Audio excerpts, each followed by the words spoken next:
Hello, I'm Jessica Marritt and welcome to my brand new podcast, Back in a Mill.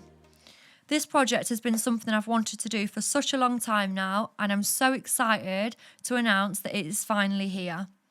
We have some amazing guests lined up where we'll be interviewing, talking all things industry. We'll be going through industry insights, practitioner results, client results, treatment results, you name it, we will have it here. My journey into aesthetics began in, I would say, around 2016, when actually I was really looking to enhance my lips. The lips is where it all started for me. So there was a nurse that was giving very nice results and she was not too far from where I lived. So I was like, hey, I'm going to go and try this out. I went and had my first session and I was super happy with the results. But what actually happened was this nurse that I was going to see for my filler, she wasn't advising me correctly. So what ended up happening is I would go down and she would literally put 2.5 mil in my lips at any one time. And the complications that I was having were insane. I had pus coming out of my lips. They were hard. They just looked really uneven because of the imbalance between the filler and the actual lip tissue. And it significantly aged me. I looked very, very old and I was just generally left very unhappy. That led to me having quite a lot of scar tissue within my lips that is very difficult once you have scar tissue to undo that. And I think because she let me down in the sense that she didn't really advise me, actually, you should be having less in your lips. You should be leaving it longer between appointments. You shouldn't be having so much in your lips. That really triggered me to do my own research. So from that experience and that personal journey of me filling my own lips, I really took the time to kind of research, look at case studies, and I don't want to say obsession because that sounds really bad, but I almost become obsessed with researching about lip fillers. And then I'd end up doing so much research that I was so knowledgeable within the area that I decided to look into becoming an aesthetic practitioner. What has been your biggest challenges in your career?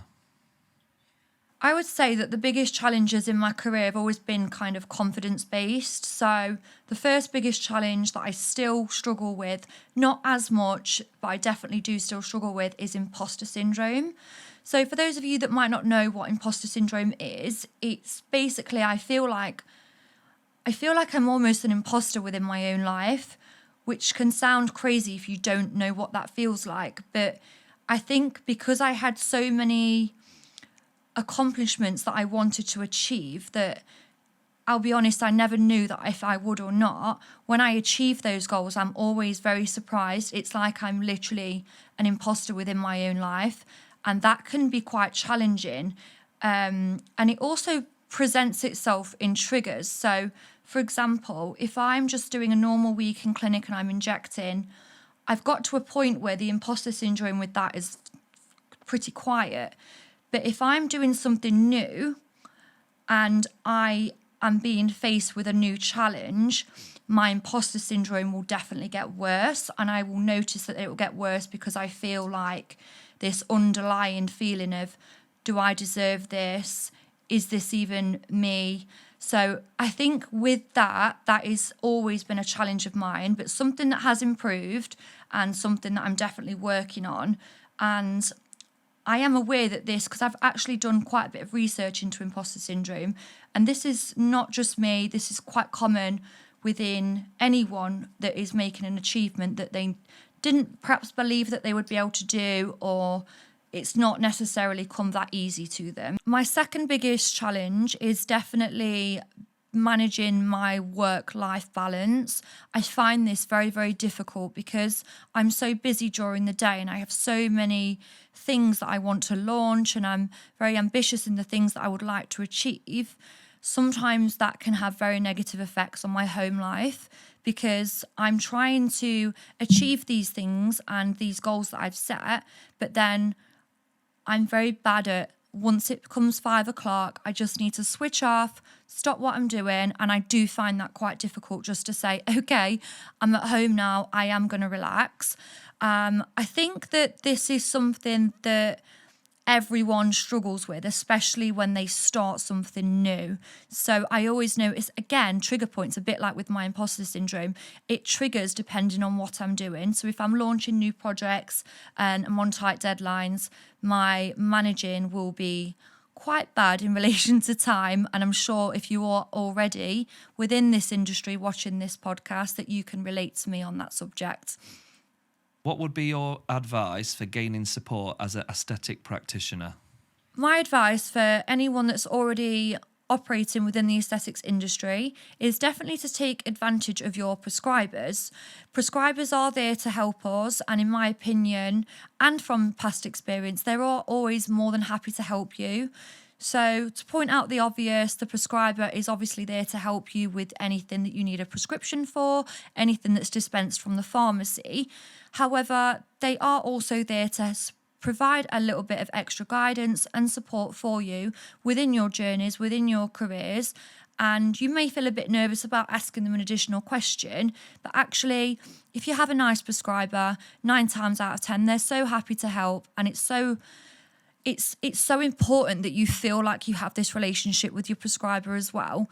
So I would definitely say that if you don't feel like you have an amazing relationship with your prescriber and that you are struggling to ask them questions, maybe you're not using the right prescriber for you. So there are lots available. Maybe it's time to just branch out and see if you can find someone else that you click with a little bit better. That would be my first advice tip for anyone that's already practicing within the industry. My second piece of advice would also be to try and attend as many networking events as possible. Networking events are brilliant for anyone that doesn't already have a lot of contacts within the industry. I think the industry can feel like a very lonely place, especially if you are new, especially if you've trained very far from where you may be located.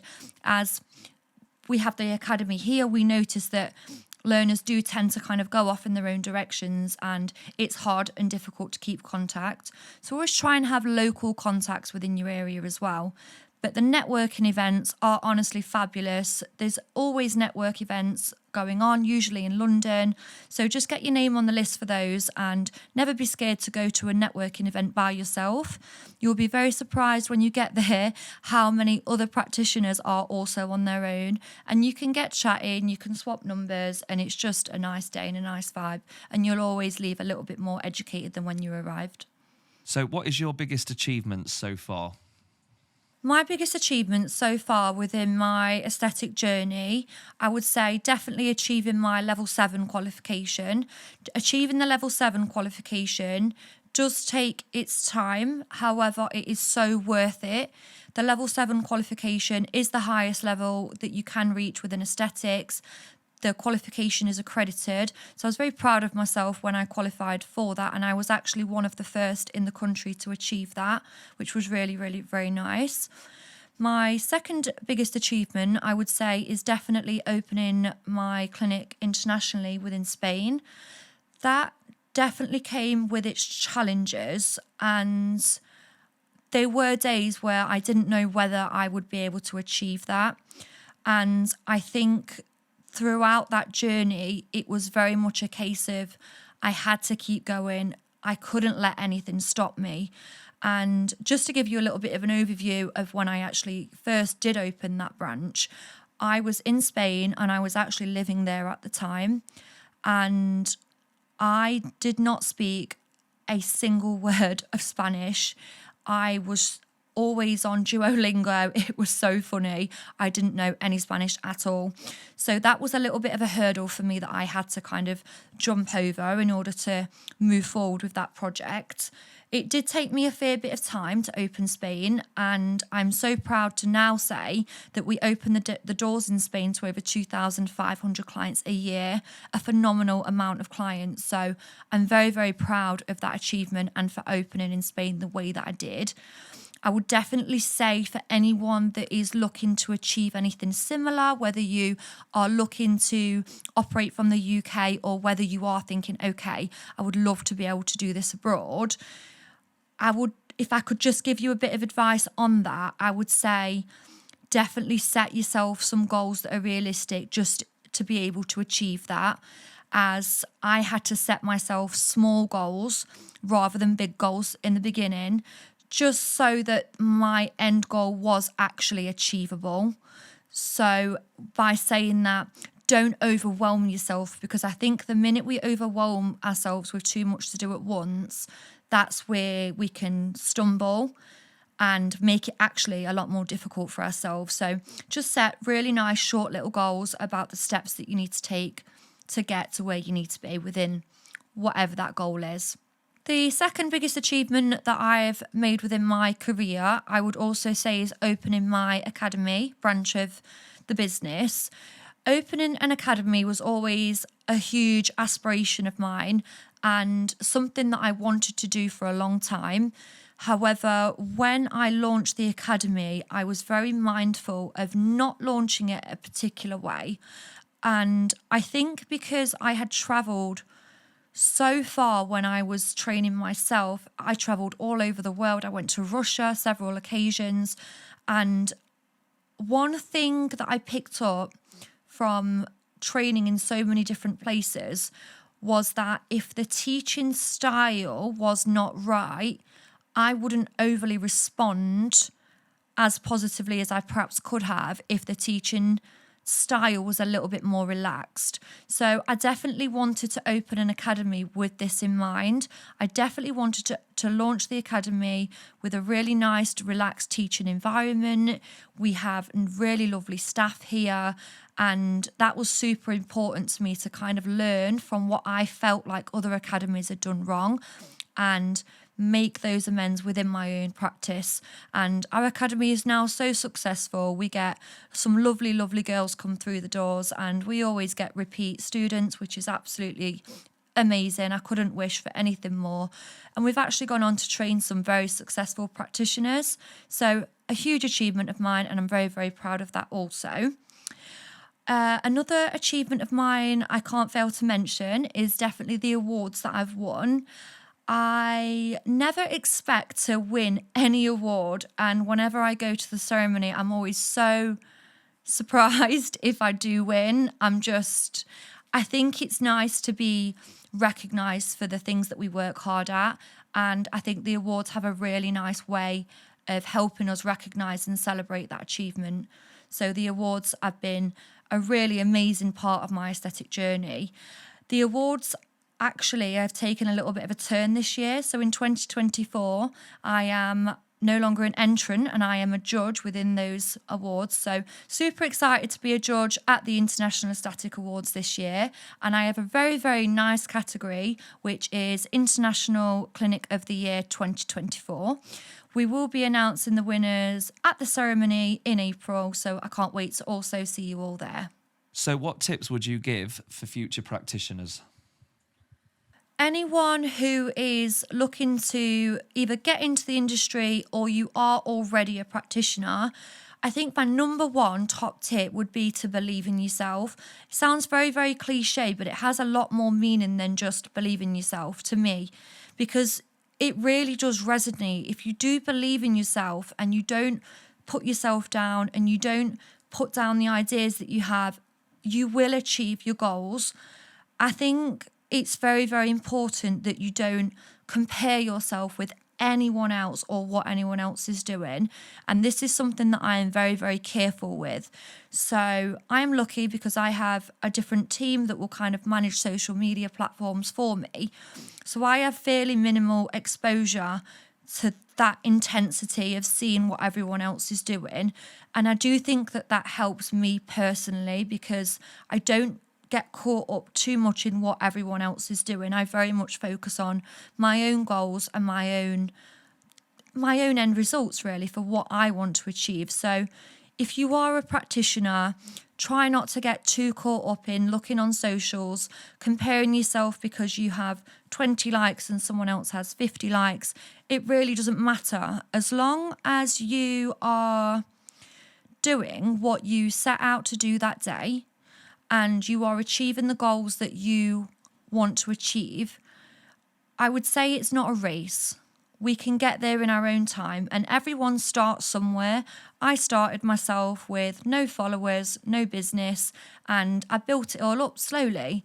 And that's the same as what everyone else needs to do. Just build it up slowly, whether it takes you a month, 6 months, 12 months, it really doesn't matter. As long as you can get there and you are making progression is better than just not trying at all. Because if we don't try at all, we will never know whether we're going to fail or succeed. So definitely don't compare yourself to anyone else. And I would say don't let obstacles get in your way. And I'll give you an example of this. So if something is there that you personally can't solve, try to remember that there is always someone that you can reach out to that can resolve that issue for you. You just have to kind of put more time into those resources to find out that answer. Okay, I don't know the answer to this, but someone else will. And I would always make sure that you kind of take those steps to broaden your horizons and use as many people as you possibly can. And this is where your networking comes in play, because if you've met someone at a networking event, you can share that story with them, you can share that problem, and they might actually say, well, my boyfriend does that as a job, or my auntie can help because of this. Everyone always knows someone. So definitely don't just try and do everything by yourself. Use people and use their knowledge and branch out. Open your horizons and get advice from everyone else where you can. Another piece of advice that I would really like to share with you is if you are trying to set goals, try and make sure that those goals are realistic and that you're not overwhelming yourself with too many steps. So what I tend to do, if I have a goal or an achievement, I will break it down into smaller sections, because if you don't break it down into smaller sections, you will cause yourself to become very overwhelmed, and that feeling of being overwhelmed can almost stop you from getting to the end. So definitely break it down into small sections, take your time, and just don't rush to that end result. It will take as long as it takes, and that would definitely be a very important piece of advice that I would give to you in any area of anything that you're trying to do. What is your favourite treatment to do? This is a really easy question for me. So most of you can probably guess, but my favourite treatment to do is definitely lip fillers. Obviously, with my personal journey that I shared with you at the beginning of the episode, lip fillers was always my original obsession. I was so interested, and I think I was so interested because it wasn't always such a straightforward enhancement. As we all know, lips do come in all different shapes and sizes, and it's definitely not a one size fits all when it comes to dermal fillers of the lips. So my favourite treatment to do is definitely lip fillers. I love having the client consultation. I love doing the treatment plan and having a look to see what kind of shape and what kind of volume we want to achieve. I would say that if you are a practitioner watching this and you also enjoy doing lip fillers as I do, one thing that I'm careful not to do with my clients is promise them a certain result. So just always make sure that you are managing expectations for your client. If they come in and they show you a picture, I would definitely say, okay, we can work towards this result, rather than, okay, I'm going to do your session now, and then at the end of our consultation, of our appointment, you're going to have the same lips as this girl in the picture. It's not always achievable and it's not always realistic. So I definitely am a strong believer within my practice of setting realistic and achievable goals for lip fillers. And it's not always that you'll have one session and you'll walk away and be like, okay, amazing. It can sometimes take a few extra sessions just to build those lips and to build the volume. But this for me is a number one treatment. I love enhancing lip shapes. And I think because I've done so many lip fillers, bearing in mind that I've been injecting lips for 8 years now, and I do this in the UK and I do this abroad, I definitely have extensive experience in different lip shapes, different anatomy, and I think that's really what's helped me become an expert in the craft. So definitely lip fillers, number one favourite treatment. What are your goals for this podcast? My goals for the podcast are definitely to try and bring everyone together within the industry. At the moment, we all come from different backgrounds, which is absolutely fine. We have practitioners, we have doctors, nurses, and unfortunately, at the moment, there is a lot of stigma surrounding what levels everyone is. And I know for one that when I'm on social media, the kind of bashing that goes on between different levels, different entities, it is becoming quite tiresome, and we do need to kind of stop doing this fairly quickly. It's very difficult to be in this industry anyway. It's a challenging industry. It definitely does not come without its limitations. So I think if we can just all be a bit nicer to each other, use this platform to come together, to talk about stories, talk about client outcomes, talk about treatments, treatment plans, how we want to get there, talk about and discuss qualifications and anything really that, you know, we want to talk about, we can do that here, and it's a safe place for us all to come together. What are your biggest cringes? My biggest cringes within the industry, I'll start with a not so conflicting cringe. So I think when you qualify to become an aesthetics practitioner, you have to be operating for at least 4 or 5 years to open an academy, in my opinion. You have to have that experience and that knowledge and that confidence really behind you to be able to do that. And I do see girls that are qualifying and they are opening academies within less than a year, and I just think I really don't like it, and I just don't think it's professional. I think if you're launching an academy, you are saying that you know your job role to a T, you are completely comfortable, and you are able to give advice on hurdles. A lot of the hurdles you will not have reached within your first year. So for me, you have to be operating at least 4 or 5 years to open an academy. And that is definitely a cringe of mine that I do see within this industry. A second cringe, a little bit more controversial, and I'll probably get hacked for this, is definitely practitioners that work with open toe shoes. I really don't like it. I think it's disgusting. Put your toes away. No one needs to see it. Just stop doing it. I'm sorry. Thank you so much for watching the first episode of Back in a Mill with Jessica Marritt. I've absolutely loved talking to you, and I can't wait to see you on episode 2 of Back in a Mill. I hope you all have a great day.